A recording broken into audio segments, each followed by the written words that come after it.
Energy expenditure during rest and physical activity. Three factors shown in the figure 8.1 determine the total daily energy expenditure or TDEE. First is resting metabolic rate. Second is a thermogenic influence of consumed food. And the third is energy expended during physical activity and recovery. So let's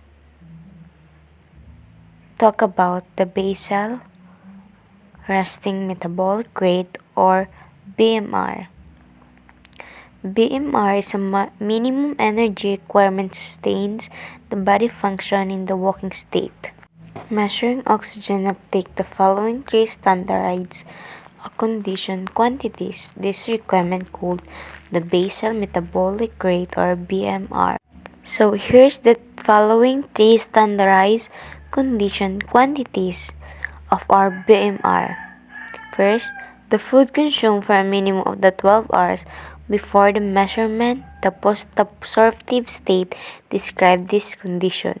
The second is no undue muscular excitation for at least 12 hours before measurement. Third is measured after the person has been lying quietly for 30 to 60 minutes in a dimly lit, temperature-controlled, thermoneutral room.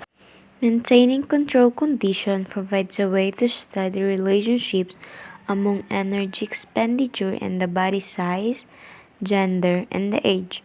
The BMR also establishes energy baseline for implementing prudent program of weight control by food, restraint, exercise, or both.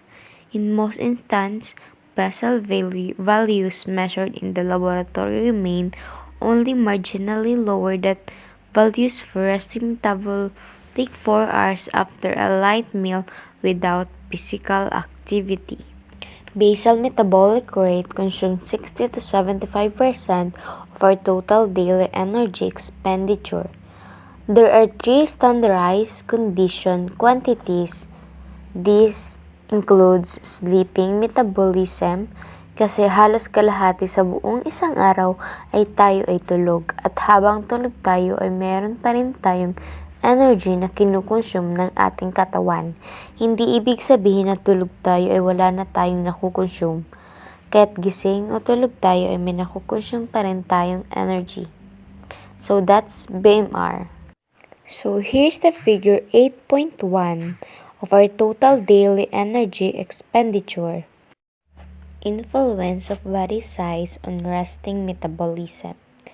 Body surface or area frequently provides a common denominator for expressing basal metabolism. Figure 8.2 shows BMR expressed as kcal per body surface area or BSA per lower in females compared with make it all ages. A female larger percentage body fat and smaller muscle mass in relation to the body size helps explain her lower metabolic rate per unit surface R. From ages 20 to 40 years, average values for VMR equal 38 kcal M negative 2, age negative 1 for men, and 36 kcal M negative 2, age negative 1 for women. So here's the figure 8.2 basal metabolic rate as function of age and gender. Estimating resting daily energy expenditure. Accurate measurement of the BSA poses a considerable challenge. Experiment in the early 1990s provided the data to determine BSA. The studies clad 8 men and 2 women in light, whole-body underwear and applied melted paraffin and paper sheets to prevent medication of fever. It was cut into flat pieces to allow pieces measurement of BSA or length and width. The close relationship between height and the body, stature, weight, mass, and BSA allowed the researcher to derive the following empirical formula of BSA. For a 20-year-old man, the estimated BMR equals 36.5 kcal m negative 2 as in the calculation above. Hourly energy expenditure would equal 73.3 kcal. Predicting resting energy expenditure. Body mass or BM, stature, S in centimeters, and age or A in the years, can successfully predict RDEE with sufficient accuracy using the following equation. Equation for women and men are: women, RDEE minus 655 plus open parenthesis 9.6 times BM close parenthesis plus open parenthesis 1.85. Factors affecting total daily energy expenditure. The three most important factors that affect total daily energy expenditure or TDEE include physical activity, dietary-induced, thermogenesis, and climate, and pregnancy also affects TDE through its impact on the energy cost of many forms of physical activity. So, meron daw po tayong tatlong pinaka-importanting factors ng ating daily energy expenditure. Physical activity. Physical activity profoundly affects human energy expenditure. World-class athletes nearly double their daily caloric outputs with 3 or 4 hours of physical training. Most people can sustain metabolic rates that average 10 times the resting value during big muscle exercises such as fast walking, running, cycling, and big swimming. Physical activity generally accounts for between 15% and 30% of TDEE. So, ang physical activity daw ay nag-iiba-iba ang energy na nakukonsume ng bawat tao depende kung gaano karami ang ginagawa nito araw-araw. Example na lang ating mga athlete. Dahil ang ating mga athlete ay marami ang ginagawa, kaya maraming energy ang kanilang nakukonsume sa araw-araw. Dietary-induced thermogenesis. Consuming food increases energy metabolism from the energy requiring processes of digesting, absorbing, and assimilating nutrients. Dietary included thermogenesis or DIT, also termed thermic effect of food or TEEF, typically reaches maximum 1 hour after feeding depending on food quantity and types of food consumed. The magnitude of DIT ranges between 10% and 35% of ingested food energy. A meal of pure protein, for example, produces a thermic effect often equaling 25% of the meal's total energy content. So, ang dietary-induced thermogenesis daw po ay hindi lahat ng tao ay pare-parehas ang kinakain. Ito yung dahilan kung bakit nagkakaiba-iba ang pag-consume ng energy or what we call is induced thermogenesis. Ang example po nito ay if we eat carbohydrate-rich food, it will easily digest of our stomach, and because of that, there is a little energy consumed in digesting it. So, however, if we eat protein-rich food such as meat, fish, and egg, it needs a lot of energy to digest it. So, if you are planning to go on a diet, you need to eat lower calorie and protein-rich food. Climate. Environmental factors influence the resting metabolic rate, the resting metabolism of people living in tropical climates. For example, averages 5% to 20% higher than counterparts in more temperature regions. Exercise performed in hot weather also impose a small 5% elevation in metabolic load that translates to correspondingly higher oxygen uptake compared with the same work performed in thermoneutral environment. Three factors directly produce an increased thermogenic effect. And here's the three factors directly produce an increased thermogenic effect. Number one is elevated core temperature. Second is additional energy required for sweat gland activity. And the last, altered circulatory dynamics. So climate, if we are in a tropical country like Philippines, our metabolic load imposes a small 5% elevation when we exercise.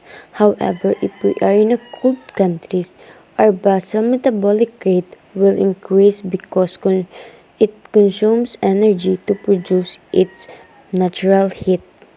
Pregnancy. Maternal cardiovascular dynamics follow normal response pattern. Moderate exercise presents no greater physiologic stress to the mother than the imposed by the additional weight gain and possible incumbrance of fetal tissue. Pregnancy does not compromise the absolute value for aerobic capacity, or 1 minute. As pregnancy progress, increase in maternal body weight add to the exercise effort during weight-bearing activities such as walking, jogging, and stair climbing, and may reduce the economy of movement. Pregnancy, particularly in the later stages, increased pulmonary ventilation at given submaximal exercise intensity. The hormone progesterone increases the sensitivity of the respiratory center to carbon dioxide and directly stimulates maternal hyperventilation. So, ang pregnancy daw ay habang tumatagal ang pagbubuntis, ito ay nakakaapekto sa pagtaas ng ating maternal body. Metabolic equivalents. Different classification system rate the strenuousness of physical activities. These include ratings based on energy cost expressed in kcal minute -1, oxygen requirement in liter minute 1, or multiples of the resting metabolic rate or METs. Ang metabolic equivalent ay nagsisilbing epektong paraan upang malaman o i-rate ang intensity o kung gaano kahirap ang isang physical na aktibidad mula sa resting baseline. Heart rate estimates energy expenditure.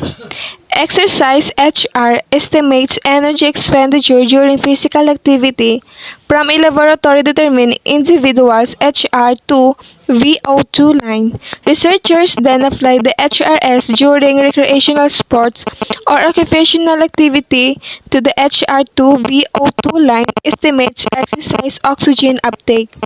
Diverse factors that influence HR act independent of the oxygen consumption, so estimate of energy costs using HR response are limited to only select types of physical activities.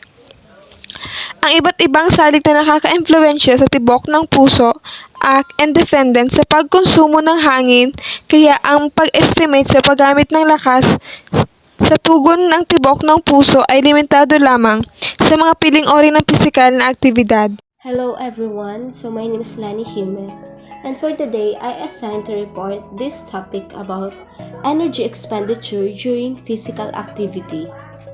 Energy expenditure during physical activity. Energy expenditure can be expressed in gross or net terms.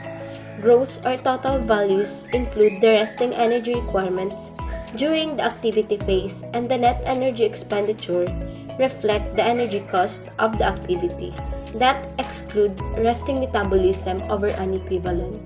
So, ang energy expenditure daw ay maaaring ipahayag ang paggamit ng enerhiya sa gross or net terms.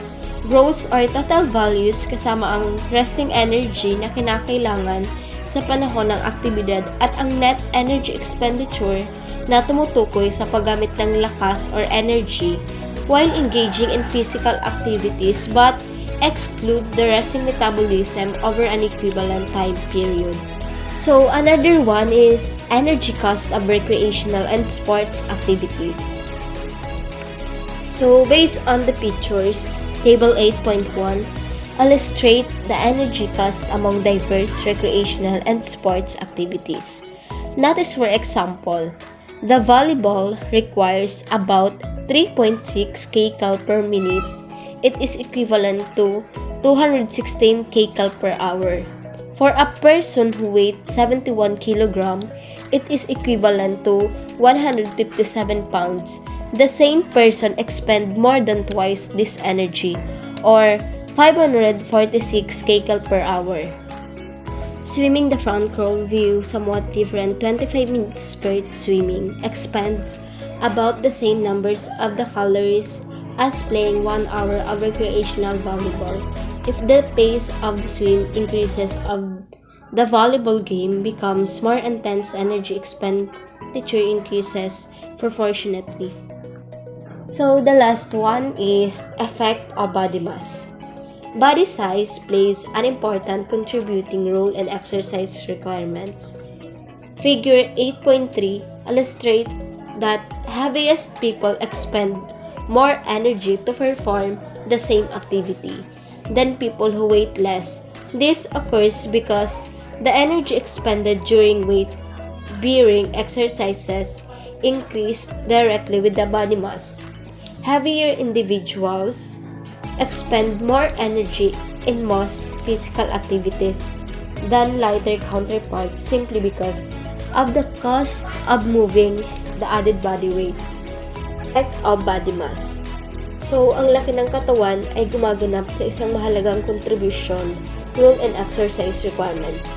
Sa figure 8.3, naglalarawan na ang mas mabigat na tao ay gumagamit ng mas maraming lakas kapag gumagawa ng mga physical na aktibidad kumpara sa mga taong mas mababa ang timbang. Energy expenditure during walking, running, and swimming. The following section explore the energy expenditure for walking, running, and swimming. Those activities play an important role in weight control, physical condition, and cardiac rehabilitation. Economy and efficiency of energy expenditure. Three factors po. 1. Aerobic power. 2. Ability to sustain effort of the large percentage of VO2 max. 3. Efficiency of energy use or movement economy. Efficiency of energy use. Workout energy expenditure times 100. Acting a vertical distance FXD and usually recorded as foot-pound or kilogram meters. Yields the external work accomplished or work output. During cycle ergometry or the exercise such as stair climbing or beach stepping that required lifting the body mass. Gross mechanical efficiency. Workout energy expenditure times 100 equal 31.2 kcal, 122.5 kcal times 100 equal 25.5%. As with all machines, the human body's efficiency for producing mechanical works falls considerably below 100%.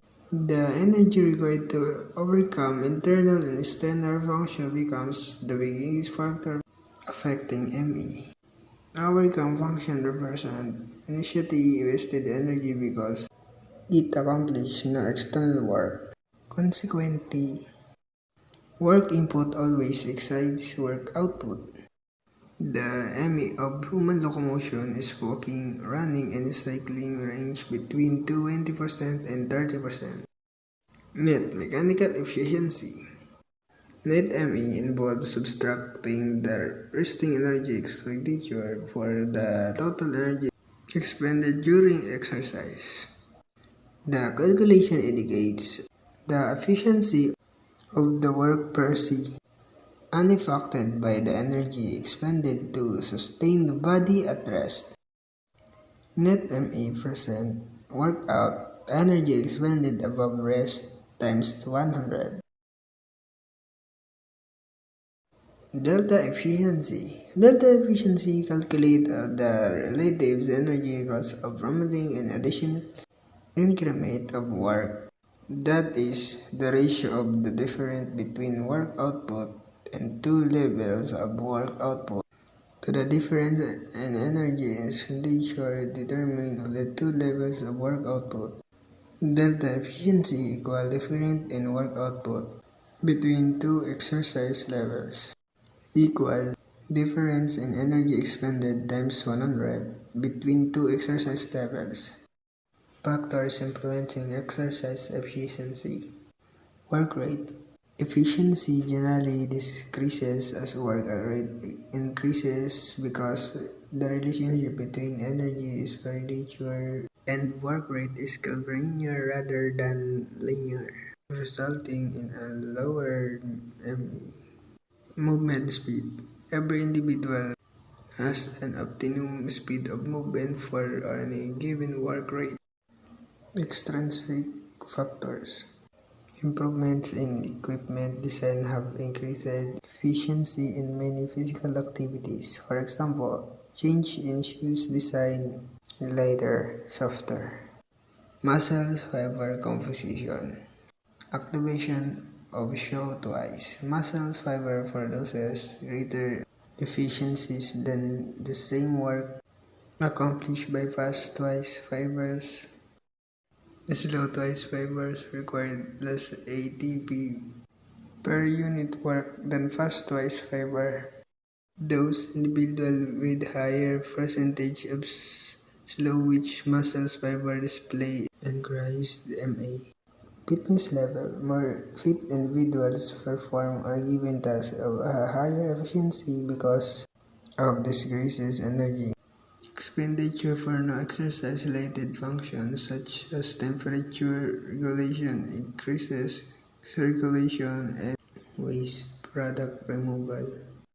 Body composition. Where individuals perform a given exercise task, potentially weight-bearing exercise such as walking and running, at a lower efficiency. Technique. Improved technique products fewer free body movement resulting in a lower energy expenditure and hence higher efficiency. Economy of movement. The concept of exercise economy also can be viewed as the relationship between energy input and energy output. For economy of human movement, the quality of energy to perform a particular task relative to performance quality represent an important concern. In a sense, many of us senses economy by visual comparing the EC2 movement among higher trained athletes. Exercise oxygen uptake reflects economy. A common method to assess difference between individuals in economy of movement individuals that study rate oxygen uptake during a vehicle experience asset power output or speed. This approach only applies to studies rate exercise in which oxygen uptake doesn't mirrors energy expenditure. Walking economy. For most individuals, the most common form of exercise, walking, represents the major type of physical activity that fall outside of the realm of sedentary living. Figures 8.6 displays the curvilinear relationship between energy expenditure various walking at slow and fast speeds. Competition walking. The energy expenditure of Olympic caliber walkers has been studied at various speeds while walking and running on a treadmill. Their competitive walking speed average of remarkable 13.0 km, 11.5 negative 13.8 km per hour, or 7.1 negative 9.2 mph over distancing ranging from 1.6 km to 50 km.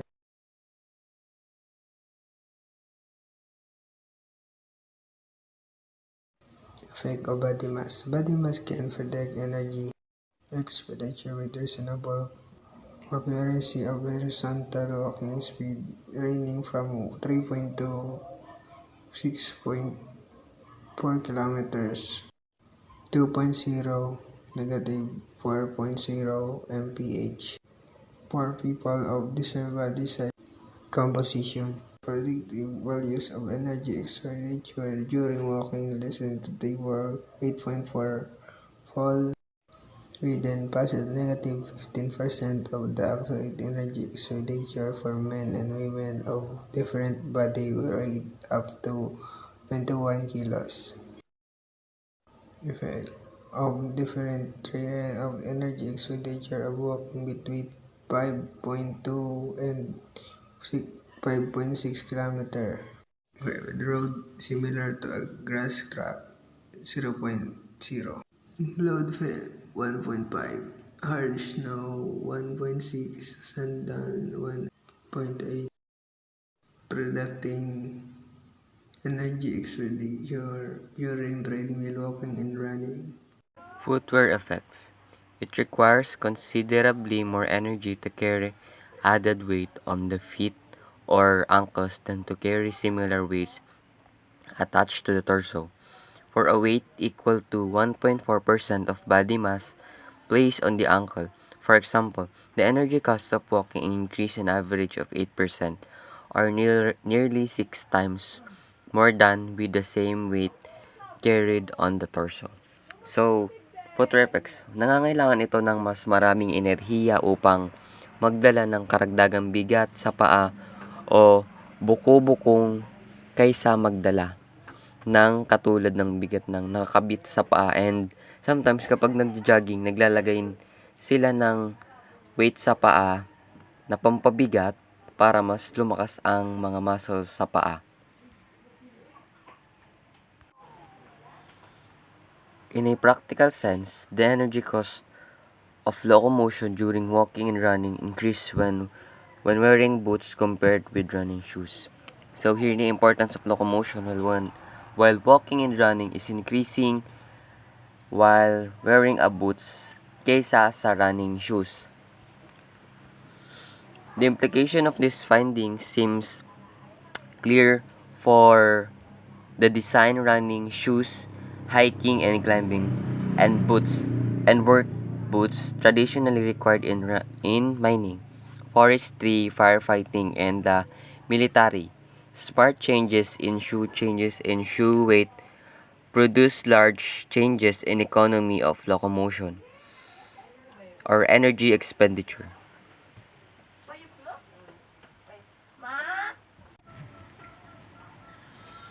The cushioning properties of shoes also affect movement economy. A softer soled running shoe reduces the oxygen cost of running at moderate speed by about 2.4% compared with a similar shoe with a firmer cushioning system. Even though the softer soled shoes sold weigh additional 31 grams or only 1.1 oz. The preceding observation about terrain, footwear, and economy of locomotion indicate that at the same extreme, one could automatically elevate energy cost by walking in short sand at rapid speed, wearing heavy work boots, ankle weights. Another more prudent approach would involve unweighted race, walking or running on a firm surface. So dito po sa cushioning properties, ang characteristics ng sapatos can affect also economy of moving. One of these is mas malambot na pagtakbo, decrease the oxygen in running.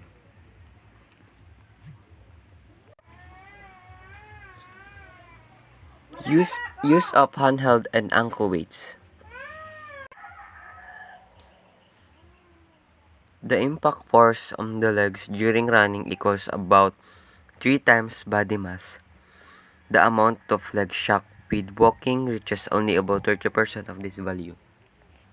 So, sinasabi dito na force on the legs while running is katumbas ng halos 3 beses na mass ng katawan, and sa pagkabigla sa legs while walking is reaches about 30% of this value. Ankle weights increase the energy cost of walking two values usually observed for running. This benefits people who want to use only walking as a relatively low-impact training modality yet require intensities of effort higher than it at normal walking speeds. Handheld weights also increase the energy cost of walking, particularly when arm movements as accentuate a pumping action. Energy expenditure during running. Terrain, weather, training goals, and the performer's fitness level influence the speed of running. Two ways quantity running energy expenditure. First, during performance of the actual activity. 2. On a treadmill in the laboratory with precise control over running speed and rate. Jogging and running represents qualitative terms and related to speed of locomotion. This difference relates largely to the relative anaerobic energy demands required in racing and lowering the body's center of gravity and accelerating and decelerating the limbs during the run. Demarcation between jogging and running depends on the participant's fitness. A jog for one person represents a run for another.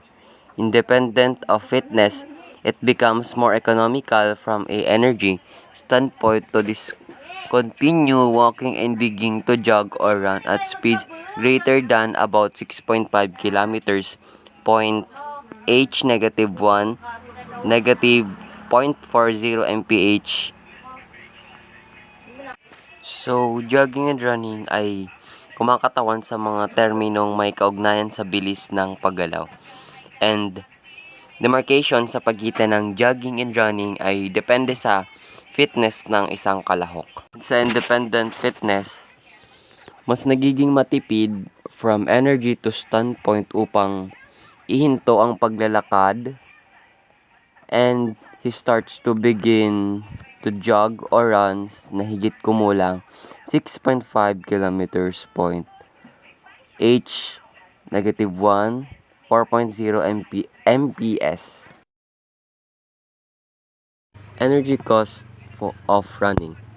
The energy cost per mile increases proportionately with the runner's body mass. Refer to column 3.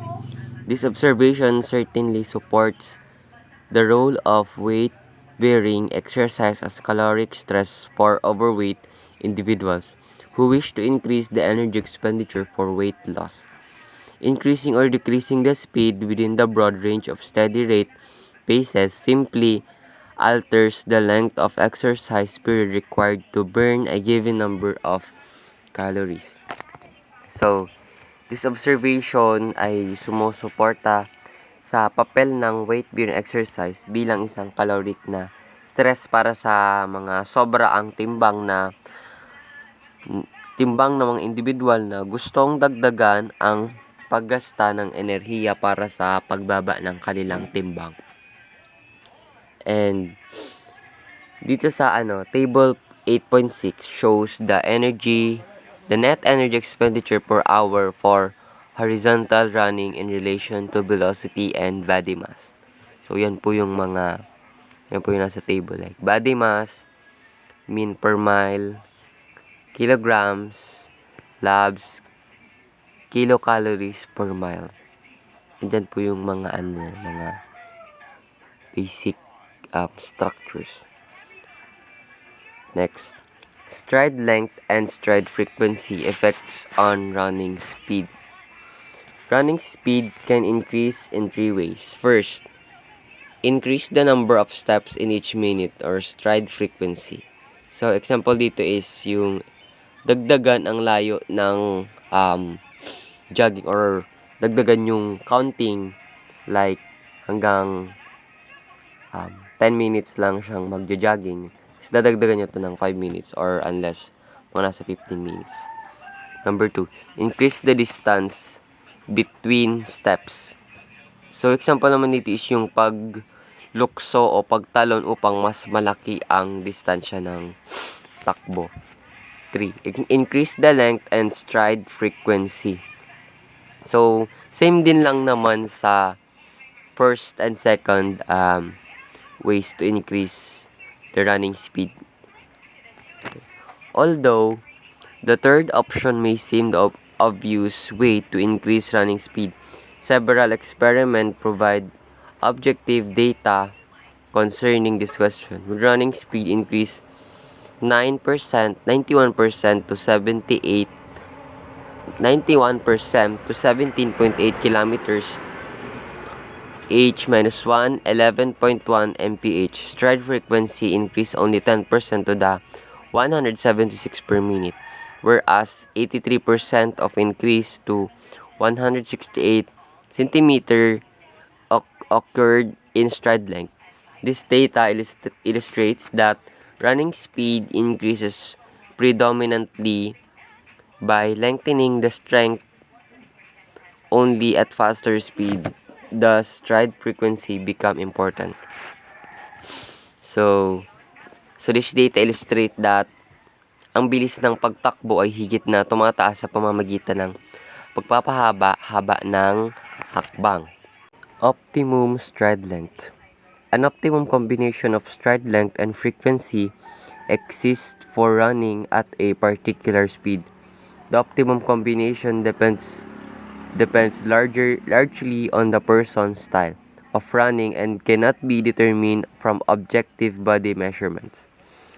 Lengthening the stride above the optimum increases oxygen uptake more than a shorter than optimum stride length, urging a runner who shows signs of fatigue to lengthen stride.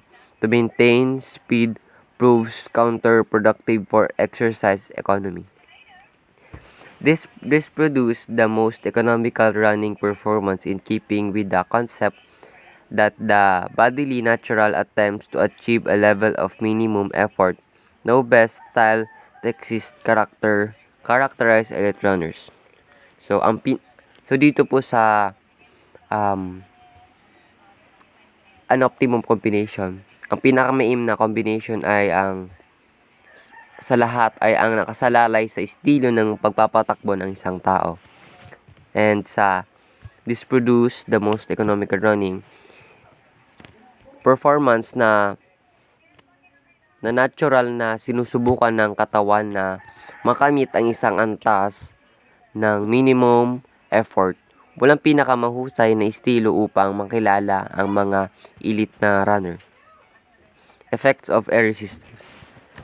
Anyone who has run into a strong headwind knows it requires more energy to maintain a given pace compared with running in calm weather or with the wind at one's back.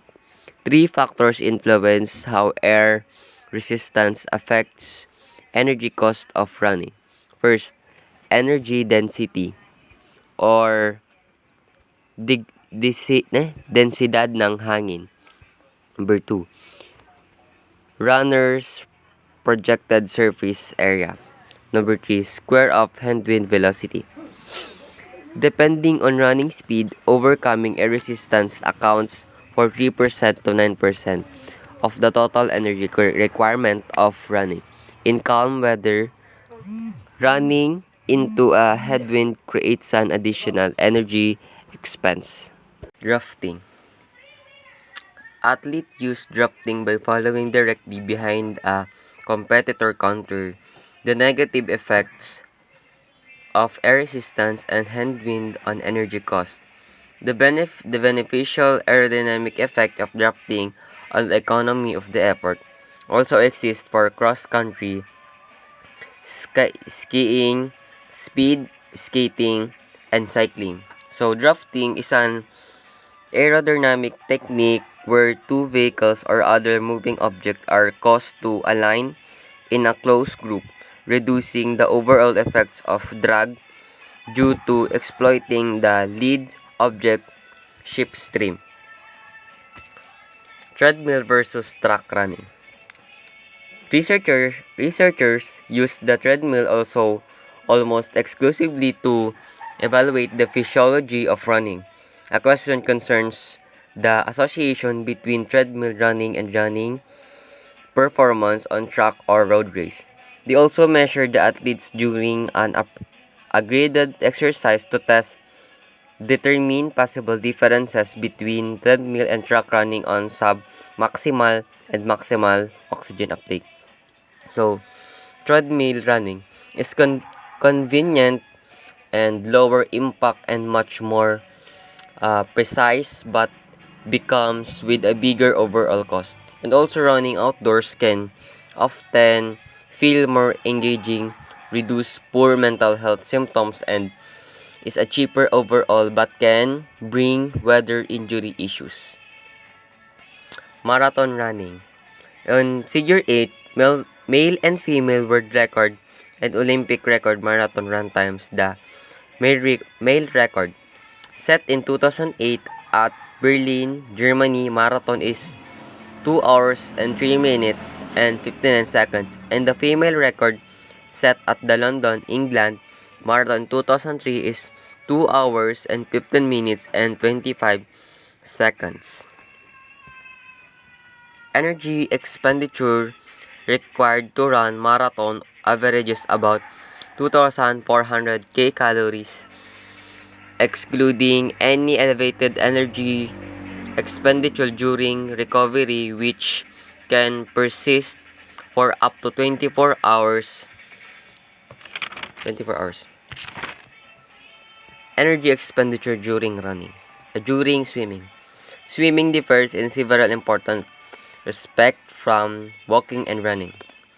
For one thing, swimmers must expend energy to maintain buoyancy while generating horizontal movement at the same time, using the arm and legs, either in combination of separately.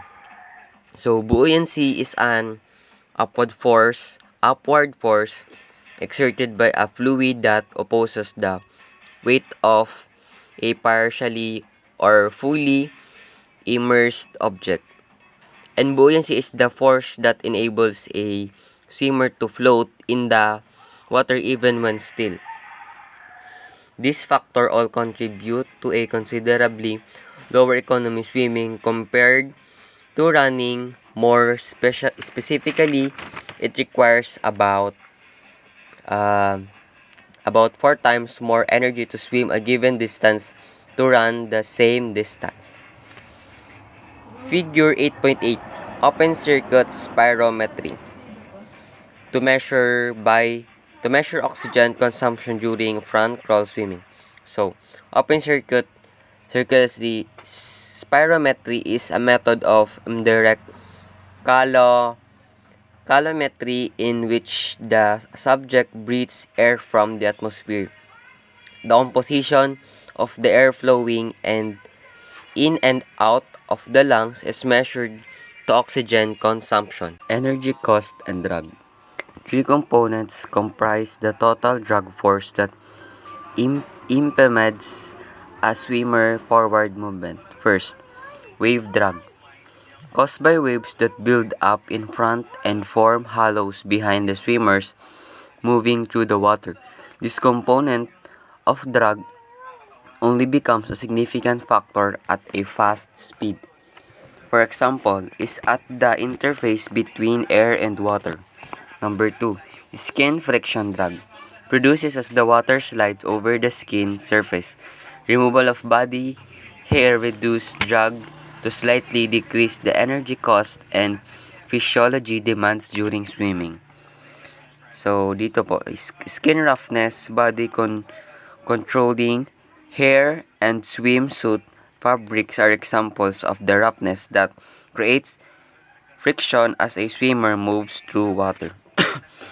Viscous pressure drag contributes sustainability to counter the propulsive efforts of the swimmer at slow velocities. It results from the separation of the thin sheet of water or boundary layer adjacent to the swimmer. The pressure differential created in front of behind the streamline, their smoke reduce the separation region by moving the separation point closer to the water's trailing edge. This also occurs when an oar slice through the water with the blade parallel rather than perpendicular to the water. So, ang pressure differential na ginagawa sa harap at likod ng swimmer ay kumakatawan sa malapot na pressure drag.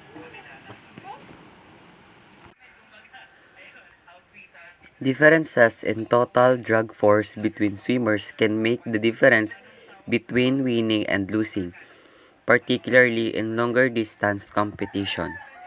Energy cost, swimming, velocity, and skills. Elite swimmers swim a given speed with a lower oxygen uptake than untrained yet skilled swimmers.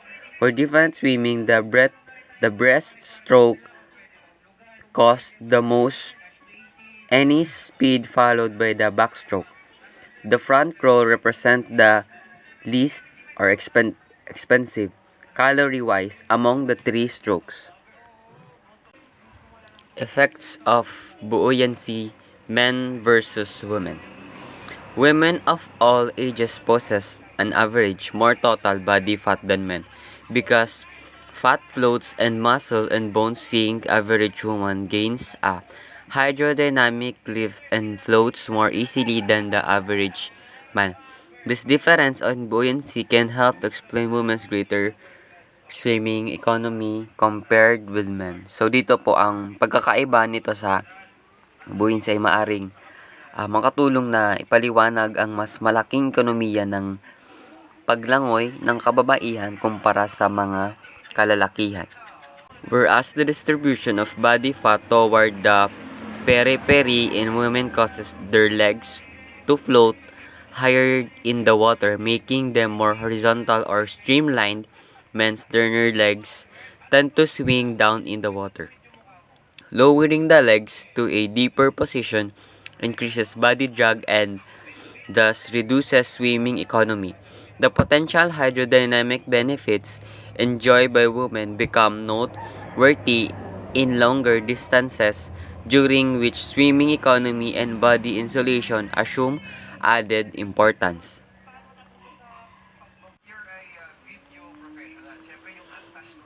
Next, Table 8.7. Women actually swim faster than men. In fact, American Gertrude Ederle, the first woman to swim the English Channel, 14 hours and 31 minutes on August 6, 1926, was faster by more than British captain Matthew Webb, the first man without a life to best complete to complete the swim 21 hours and 45 minutes on August 25, 1875. So, dito po sa table 8.7 shows the comparison of English Channel bird swimming times between men and women.